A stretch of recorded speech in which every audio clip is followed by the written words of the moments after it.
초점을 끼워 하나님의 영광이 임재하는 거룩하고 복된 자리에 우리들의 심령과 발걸음을 인도하신 하나님 아버지께 감사하고 감사합나이다. 오늘 주님전에 나와 드려지는 예배가 우리 삶의 마지막 드려지는 심정으로 온 마음과 뜻과 힘을 다해 주님을 찬양하고 경배하는 예배가 되게 하옵시고 홀로 영광 받으옵소서.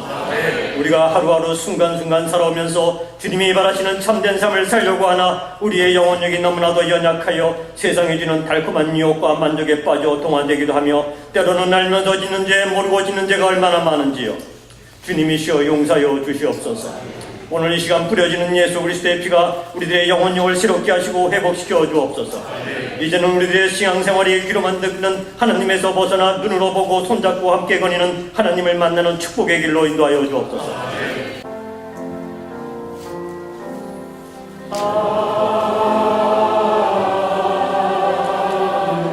주를 찬양하네.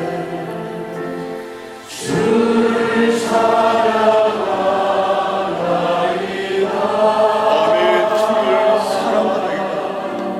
이 시간 우리 둘인 찬양대 찬양에 있겠습니다.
요한복음 4장 3절로 11절 말씀 찾아서 함께 봉독할 때 하나님께서 오늘 우리에게 주시는 계시의 말씀으로 받으시기를 바랍니다. 제가 먼저 3절 말씀을 봉독합니다. 유대를 떠나사 다시 갈릴리로 가실새 사마리아에 있는 수가라 하는 동네에 이르시니 야곱이 그 아들 요셉에게 준 땅이 가깝고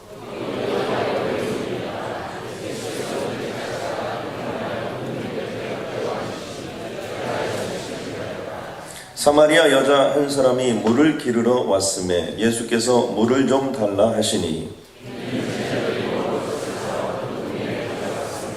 사마리아 여자가 이르되 당신은 유대인으로서 어찌하여 사마리아 여자인 나에게 물을 달라 하나이까 하니 이는 유대인이 사마리아인과 상종하지 아니함이로라.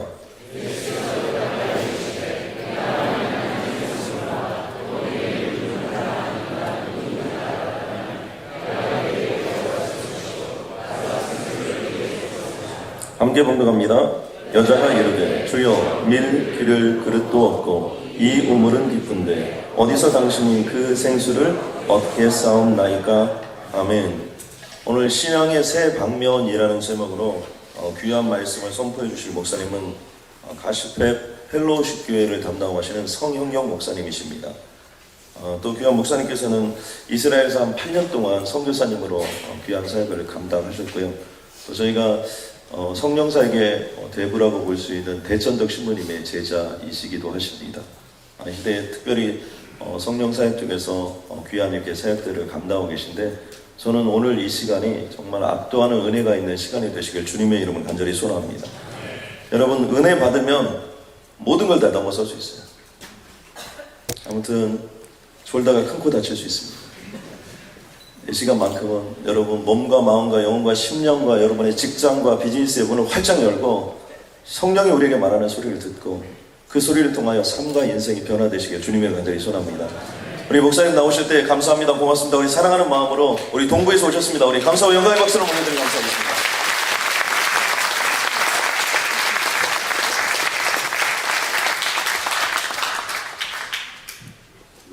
성경은 성령이 임하시면 권능을 받고 세 단계의 영역을 말했습니다. 예루살렘과 유대, 그거는 한 영역이에요. 여러분 처음에 예수를 믿잖아요.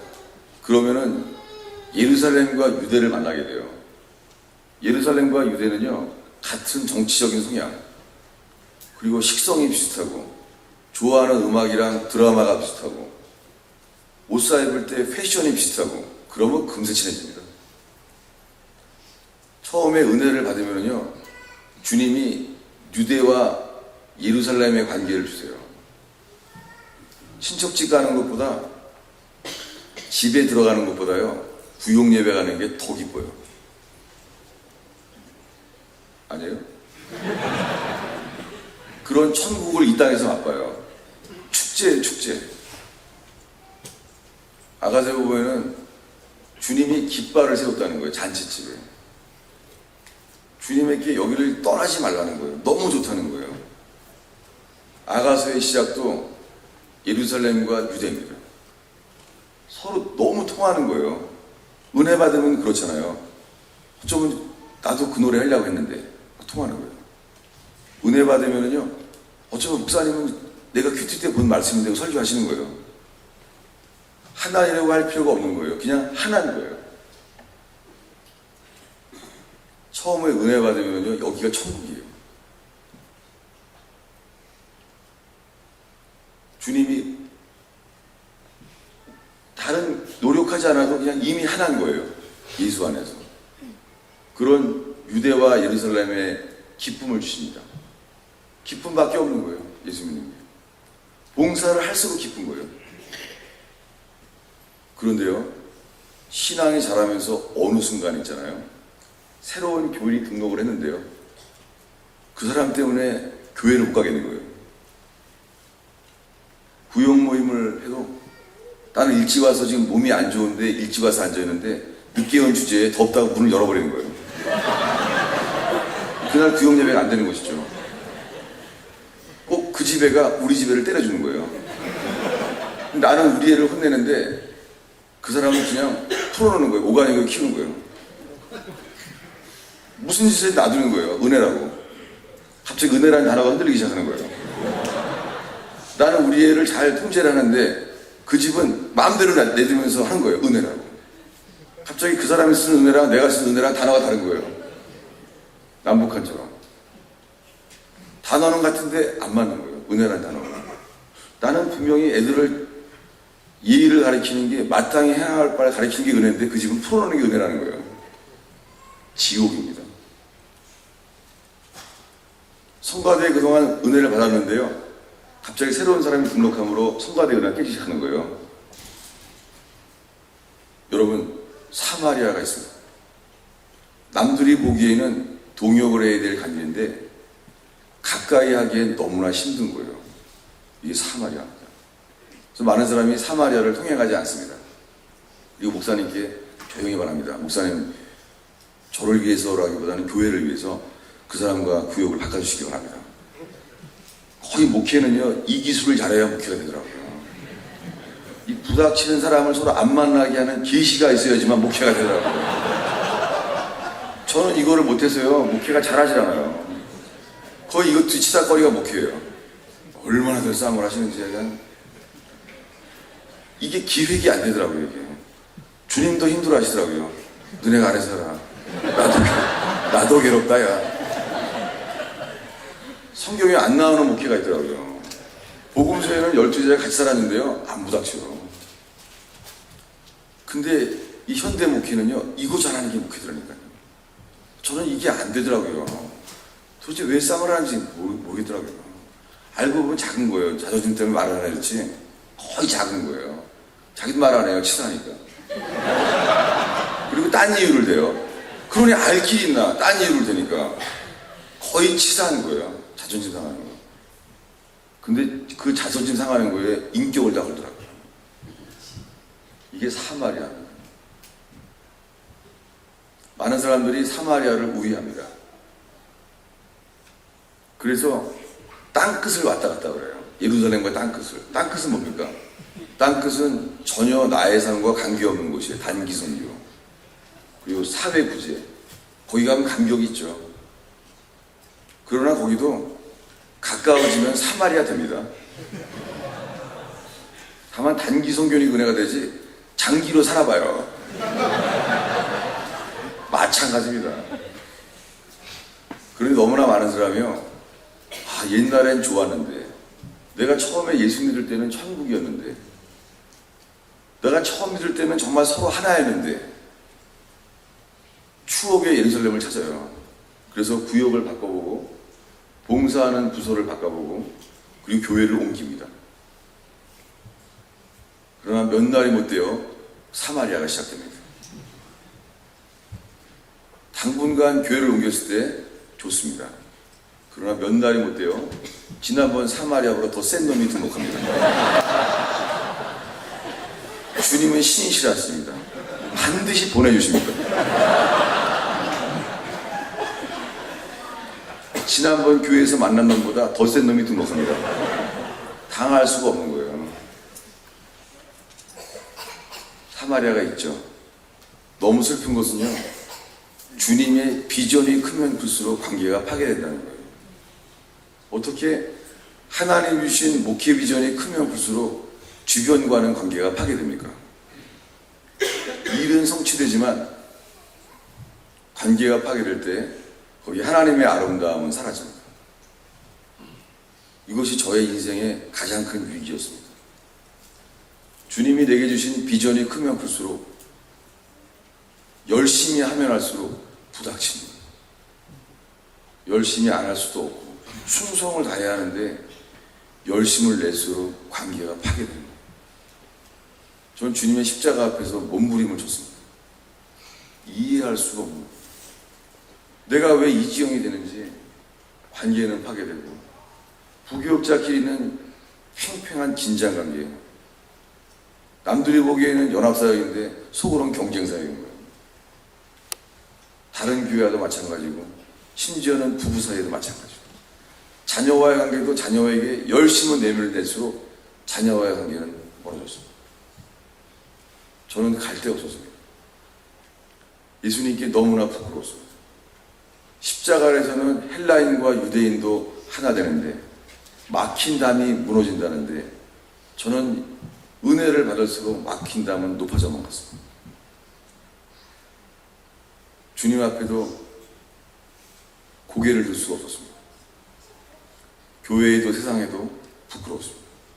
어떻게 할 수가 없는 거예요. 그때 주님께서 저를 요한복음 4장으로 인도하셨습니다.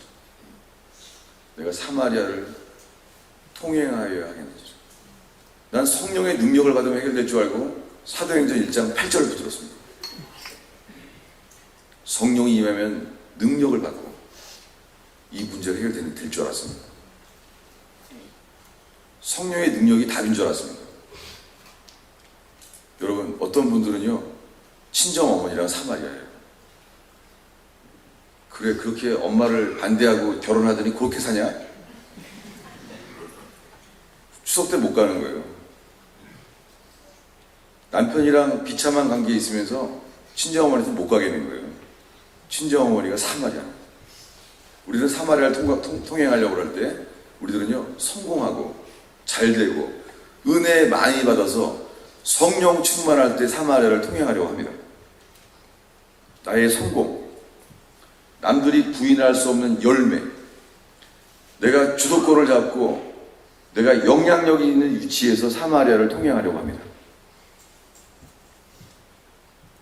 그러나 성령은 임하지 않습니다. 예수님은 사마리아를 통행하는 날 행로에 고나여 지쳤습니다. 한번 볼까요? 요한복음 4장 6절입니다. 거기 또 야곱의 우물이 있는데 예수께서 행로에 고나여 우물 곁에 그대로 앉으시니 때는 정오였더라. 여러분, 예수님이요, 사마리아를 왔는데요, 행로에 고나여 그대로 앉았어요. 예수님이 겟세마네 동산과 골고다에서 죽음을 맞이할 때까지 성경 전체에서 예수님의 연약한 모습을 기록한 곳은 여기밖에 없습니다. 행로에 군하여 그대로 주저앉으신 거예요.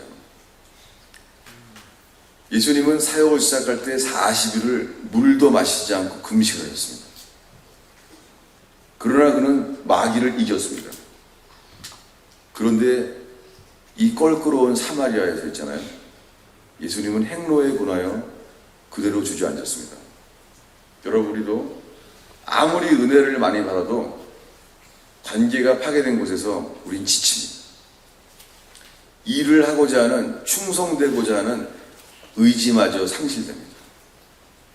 예수님은 관계가 파괴된 곳을 통과할 때 성령 충만한 모습으로 가신 것이 아니라 한 사람의 정직한 인간으로 가셨습니다.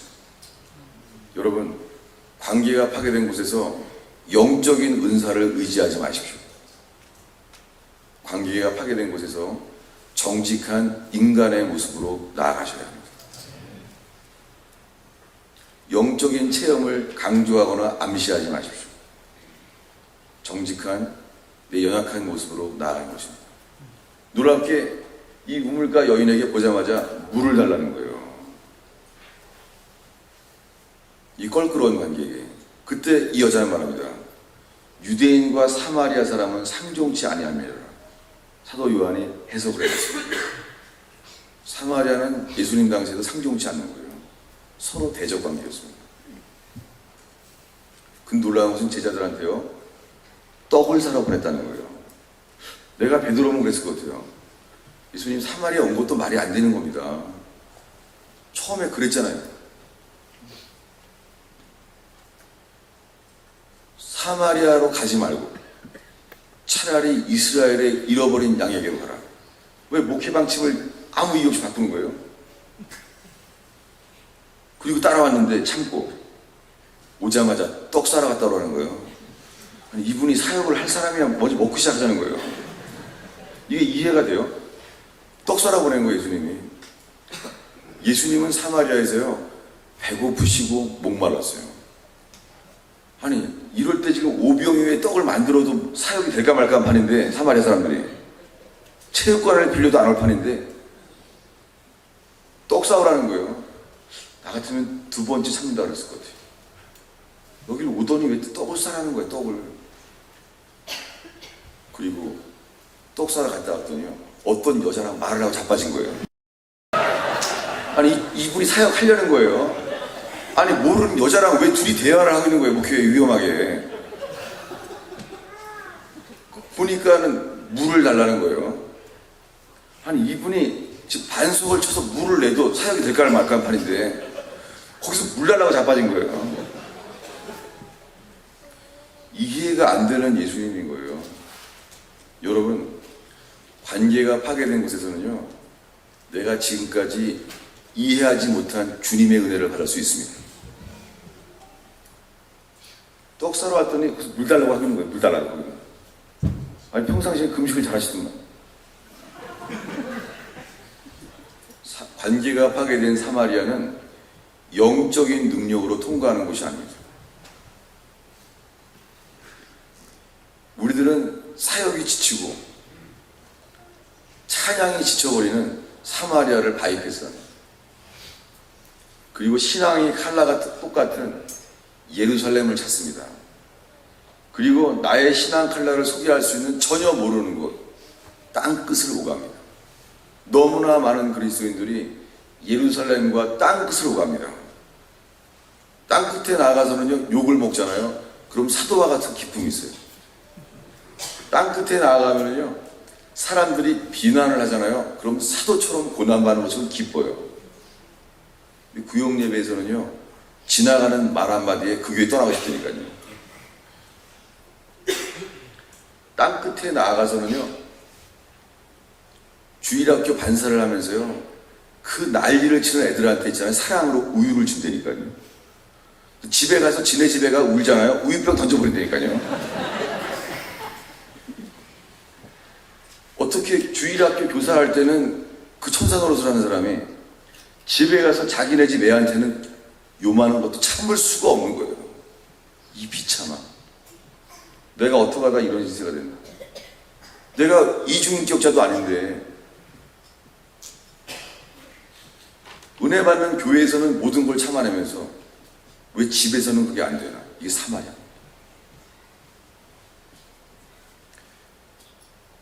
교회에서 모든 걸 참아내는데 직장에서는 안 되는 거예요. 이게 사마리아. 여러분, 사마리아는 은혜 충만, 성령 충만으로 통과하는 곳이 아닙니다. 사마리아는 나의 정직한 인간의 모습으로 나아가는 것입니다. 땅끝에 갔을 때는 성령의 능력을 경험합니다. 땅끝에서는 세상을 변화시킵니다. 그런데 사마리아에서는 상처받은 여인, 동네에서 남편을 여러 명 바꿨기 때문에 손가락질 받는 여인, 그런 여인에게조차 상처받습니다. 왜 유대인인 당신이 나에게 물을 달라 합니까? 라고 말합니다. 사마리아에서는 아무것도 아닌 사람에게도 거절당합니다. 사마리아에서는 마땅히 존경받아야 될 사람도 무시당하는 곳이 사마리아입니다. 여러분, 땅끝에서는 다른 사람을 변화시키지만 사마리아에서는 그 사람을 변화시키는 것이 아니라 그 사람을 통해서 주님이 나를 변화시키는 것입니다. 땅끝에서는 주님의 은사와 능력을 경험하지만 사마리아에서는 주님의 마음을 만납니다. 주님은 사마리아에서 이 여인에게, 남편을 여럿 바꾼 여인에게 회개하라는 사역으로 시작하지 않습니다. 주님은 그 여인에게 물을 달라고 도움을 청합니다. 사마리아에서는 나를 위해서 십자가에 죽으셨던 예수님의 가장 가까운 연약하심을 만나게 됩니다. 나를 위해서 십자가에 죽으셨을 때 예수님이 얼마나 외롭고 약했는지, 겟세마네 동산에서 제자들에게 인간적으로 내가 기도할 동안에 깨어서 좀 옆에 있어달라고. 예수님은 그때까지 기도할 때 언제나 홀로 기도했습니다. 그런데 겟세마네에서는 인간적으로 무너졌습니다. 나와 함께 옆에 있어달라고. 사마리아는 외로운 곳입니다. 사마리아는 다른 사람의 인간관계를 의지하지 아니하고 홀로 통과하는 곳입니다. 사마리아는 주님도 잘 도와주지 않는 곳입니다. 야곱의 사마리아는 에서였습니다. 가까이 하기엔 너무나 센 관계입니다.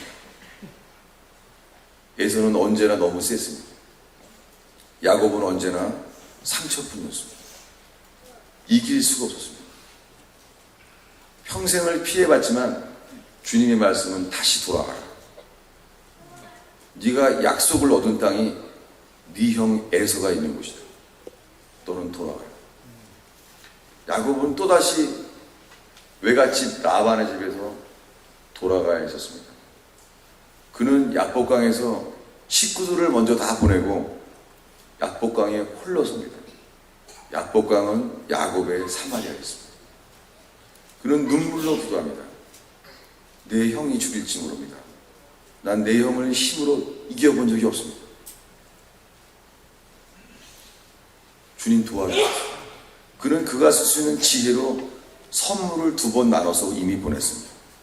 근데 그의 지혜로도 에서와 파괴된 관계가 회복될 수 없는 것을 그는 알았습니다. 성경은 호세아서에 눈물로 그는 축복을 기도했습니다. 주님이 야곱에게 준 축복은 환도뼈를 맞는 것이었습니다. 하나님이 야곱의 사마리아에 준 축복은 아픔이었습니다. 야곱은 그날 환도뼈를 맞아서 평생 다리를 저었습니다. 전에는 에서를 피해 도망갈 수 있었지만 이제는 도망갈 힘도 주님이 걷어갔습니다. 주님은 야곱의 사마리아에서 야곱을 더욱더 연약하게, 더욱 아프게, 더 비참하게 했습니다. 여러분, 주님은 사마리아를 통행할 때 우리의 은혜를 걷어가십니다. 은혜의 기쁨을 걷어가십니다. 지칩니다. 목마릅니다. 집안이 너무 힘들어서 교회 왔더니요, 목사님이 있잖아요, 울고 자빠진 거겠죠. 그럴 때도 있어요. 내가 은혜 받으려고 교회 왔는데요, 목사님이 계세요. 인간적인 면이 보이는 거예요. 여러분, 그거 하나님이 허용하실 수 있습니다. 다른 사람들은 안 보이는데 그 사람에게만 목회자의 인간적인 면이 보이는 거예요. 우리 교구 목사님은 우리 담임 목사님과 아주 좋은 관계인 줄 알았는데요, 목사님에게 혼났다고 울고 있는 거예요. 이럴 때 우리는 흔들립니다. 인간적인 면이 보이는 곳, 거기가 사마리아입니다. 그곳은 부족한 상대방을 변화시키는 곳이 아니라 상처받고 이성의 경우에 안 맞는 말을 하는 사마리아 여인처럼 그런 지체를 통하여 주님은 우리를 변화시킵니다. 근데 우리는 언제나요, 나보다 인격적으로 훌륭하고 나보다 영성이 뛰어난 사람을 찾습니다. 그래서 주님은 언제나 나에게 상처를 주는, 나의 말을 막는 사마리아 여인을 신실하게 주십니다. 구역을 바꿔도 또 주십니다. 할렐루야. 구역 모임을 가기가 싫은 거예요. 나랑 모든 게 안 맞는 거예요. 지금 급해서 빨리 가야 되는데요, 통성기도를 하더니 계속해서 그냥 밀고 나가는 거예요. 안 맞는 거예요, 모든 게. 우리들은 그분을 위해 눈물로 중보합니다. 기도에 주님의 임재가 사라집니다. 주님은 그 사람의 틀린 걸 고치려고 전혀 하지 않습니다. 놀라운 것은요, 에서는 분명히 너무했는데요, 하나님이 에서를 변화시키려고 한 적이 한 번도 없다는 것입니다. 하나님은 에서의 불합리한 의지를 통해서 야곱을 부수셨습니다. 여러분의 에서는 누굽니까? 많은 사람이 남편을 위해 눈물로 중보합니다. 주님은 말합니다. 너나 똑바로 하세요.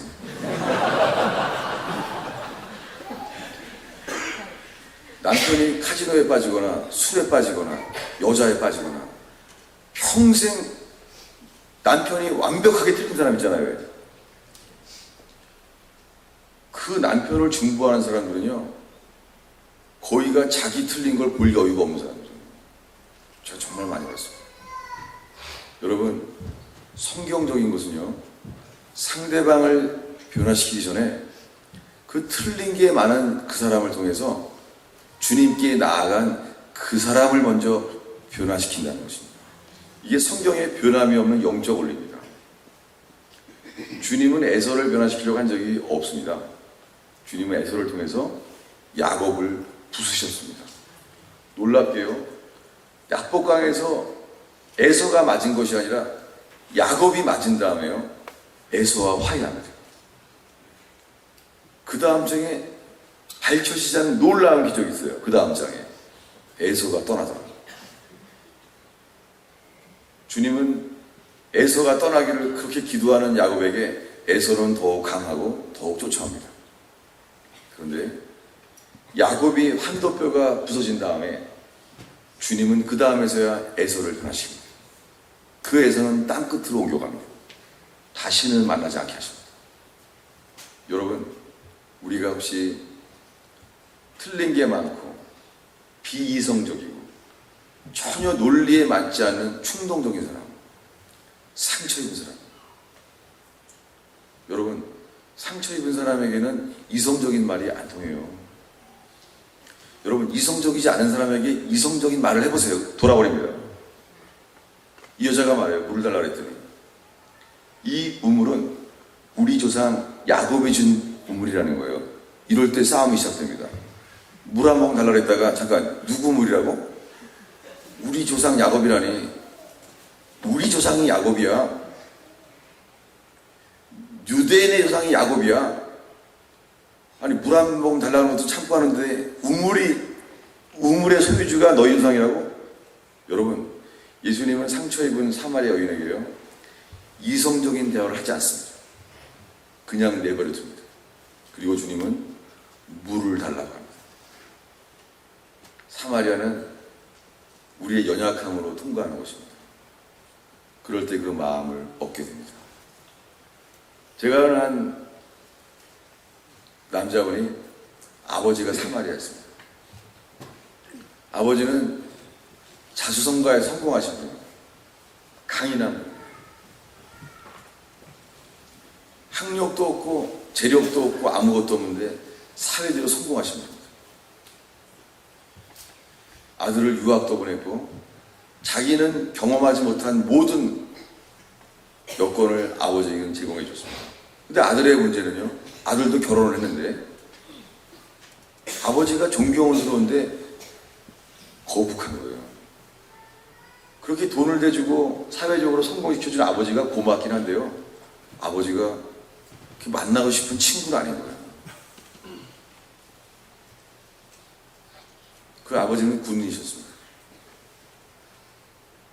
성공한 장군이었습니다. 근데 아버지의 사랑하는 방식이 힘든 거예요. 연애를 하면은 애로사항 있나? 협조사항은? 모든 문제가 아버지에게 가면 일로 바뀝니다. 아버지는 고맙지만 사마리아였습니다. 근데 어느 날 아버지가 그 아들을 불렀습니다. 그날은 아버지가 강한 모습이 아니라 이렇게 말했습니다. 이 얘기는 너희 엄마한테도 하지 않은 거야.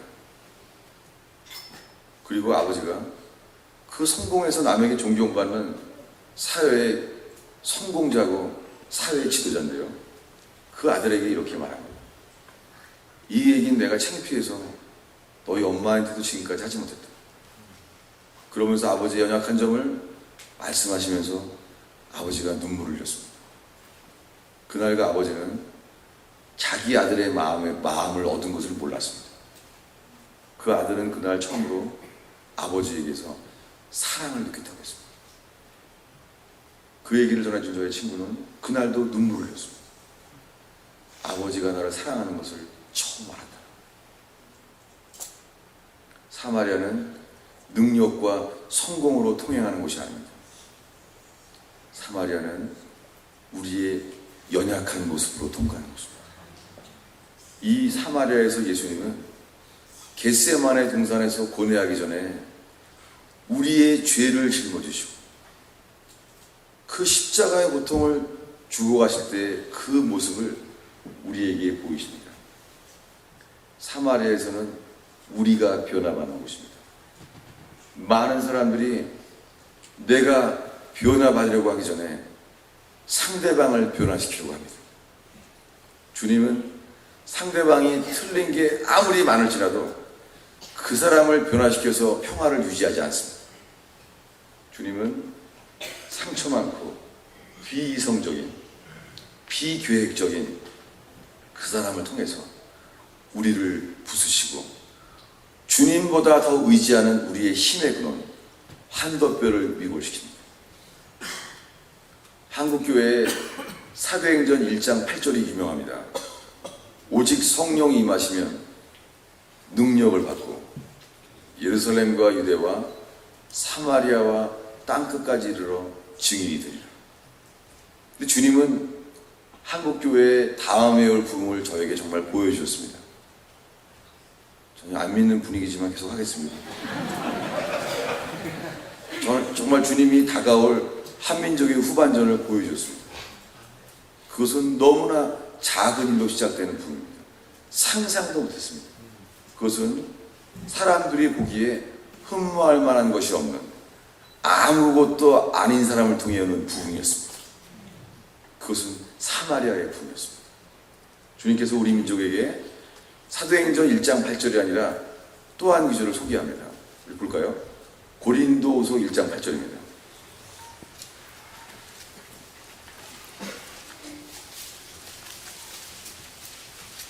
우리 한 목소리로 읽겠습니다. 형제들아, 우리가 아시아에서 당한 환난을 너희가 알지 못하기를 원치 아니하노니 힘에 지나도록 심한 고생을 받아 살 소망까지 끊어지고 우리 마음에 사형 선고를 받은 줄 알았으니 이는 우리로 자기를 의뢰하지 말고 오직 죽은 자를 다시 살리시는 하나님만 의뢰하게 하십니다. 여러분, 사도행전 1장 8절은 유명해요. 그런데 고린도서 1장 8절은 전혀 유명하지 않은 간증이에요. 왜요? 사도 바울의 회심부터 사역의 마지막까지 사도행전에 기록되어 있어요. 사도행전 마지막은요, 유라굴라의 광풍이 대작하는데 낮에는 해가 안 보이고 밤에는 달이 안 보이는 이 쓰나미와 같은 풍랑 속에서요, 사도 바울은 두려워하지 않습니다. 사도행전의 마지막 장 전에서 사도 바울은 이렇게 말합니다. 그 풍랑 속에서 이렇게 말합니다. 나는 내게 말씀하신 그대로 되리라고 하나님을 믿노라. 권능을 받은 바울의 모습입니다. 그런데 고린도 교회는요, 이 분쟁 많은 고린도 교회 사도 바울이 이렇게 말합니다. 내가 아시아에서 당한 환난을 너희가 알지 못하기를 원치 아니하노라. 옛날 말로 이중부정은 강한 긍정이에요. 반드시 알라는 거예요. 근데 이 체험이 사도행전에 안 나와요. 여러분, 사도행전에 기록되지 않은 사도 바울의 인간적인 연약함을 고린도서에 기록되어 있습니다. 주님이 보여주신 것이 이 말씀이에요. 한민족의 후반전. 그것은 연약함으로 회복되는 관계를 말합니다. 사도 바울은 힘의 진화도로 고생을 받아 살소망이 끊어졌어요. 야곱처럼. 야곱의 야복강처럼 사도 바울의 아시아는요, 사도 바울의 사마리아였습니다. 사실은 이 말을 디모데서에 또 한 번 나옵니다. 디모데서의 1장에 이렇게 나옵니다. 아시아가 다 나를 버렸느니라. 아시아는요, 무슨 이유인지 성경에 안 쓰였어요. 이 다메섹 도상에 영적 체험 있는 사도 바울이 아시아에서 사역을 어떻게 실패했는지 버림당했습니다. 아시아가 다 나를 버렸느니라. 사도 바울의 영성으로도 아시아 사람의 마음을 얻을 수 없었습니다. 사도 바울도 실패했습니다. 여러분들도 반드시 실패합니다. 아멘. 실패를 하시기를 축원합니다. 살 소망까지 끊어지기를 진심으로 축원합니다. 왜 아멘 안 하는 거예요? 환도표를 맞아서 다시는 달릴 수 없는 사람이 되기를 축원합니다. 왜 아멘이 작은 거예요? 많은 사람은 능력을 구할 때 아멘 그래요. 그러나 주님이 주시는 실패가 우리를 얼마나 낮추시고 겸손케 하셔서 죽기까지 복종하시며 자기를 비우신 예수님을 만나지 않고 자기를 비우려고 하기 전에 성령으로 채우려고만 하는 현대교회, 주님이 말씀하십니다. 내가 너의 환도표를 치리라. 내가 너를 아픈 은혜를 주겠다. 나는 너를 변화시키겠다. 여러분, 주님은 그곳에서 자기를 의뢰하지 아니하고 오직 죽은 자를 다시 살리시는 하나님만을 의뢰하게 하십니다. 야복강을 지난 다음부터 야곱은 더 이상 자기의 지혜를 신뢰하지 아니하고 자기의 도망가는 능력을 의지하지 아니하고 오직 죽은 자를 살리시는, 절망과 불안에 빠진 자기를 살리시는 부활의 주님만을 의지하게 만드셨습니다. 사랑장, 은사장, 성찬장, 고린도전서의 명설교로도 고린도 교회는 분쟁이 해결되지 않았습니다. 그러나 사도 바울의 연약한 점을 기록한 후서를 통해서 고린도 교회는 그의 영성에서 낮아집니다. 그들의 영성의 신의 산에서 골고다 언덕으로 낮아집니다. 겟세만의 동산으로 더 낮아집니다. 여러분, 주님이 말씀하셨습니다. 다가올 부흥은 겸손이다. 봐요, 아멘이 작잖아요. 대부분 돈이 안 되는 건 아멘 안 한다고. 여러분에게 아픈 은혜가 많이 있기를 바랍니다. 그래서 서로 친할 수 없는 사람에게도 다가가서 그로 인하여 은밀한 부서짐과 아픔 가운데 예수님이 나 때문에 얼마나 아팠는지를 감격하며 눈물을 흘리는 아픈 관계에 머물 수 있는 여러분 되길 축원합니다. 기도하겠습니다.